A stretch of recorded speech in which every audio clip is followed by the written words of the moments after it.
खुलुमबाय फुंबिलिनि रादाबाव बयखौबो बरायबाय। सेथि रादाबाव दङ गसाइगाव सिभिल मावख'नि लांगोनायाव आसाआ एसटि आरो साहा बागानाव हाजिरा मावनायनि मुजिराखौ बांहोनांगौनि दाबिजों गसाइगाव जिल्ला आसानि दैदेनगिरिफोरा धर्ना होदों।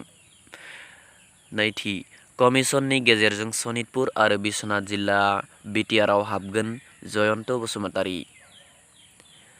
थामथि रादाबाव दङ गुबुन जायगानिफ्राय फैनाय सुबुंफ्रा 24 घन्टाल' क्वारेन्टाइन थानो नांगोन। आगोलावहाय 14 सान थानांगौमोन, दायो 24 घन्टाल', जोबोर मोजां जादों। ब्रैथि रादाब हिसाबै दङ अदालगुरियाव बिपिएफनि मानसिया इउपिपिएलनि सासे आइजोखौ लामायाव फैबाय थानाय समाव गारि सानिफ्राय खानायाव हमनानै बोस्लिंदों। बेयो जोबोद गाज्रि जाथाय जादों। गावजों गावनि गेजेरावनो बेबायदि एना एनि खालामनाया जोबोद गाज्रि जादों।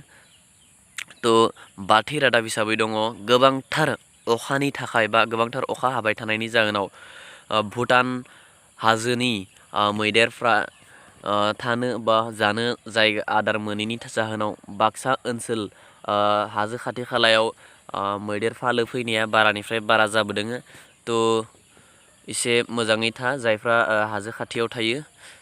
बे दासिमनि थाखाय बेखिनियानो। बाय बाय।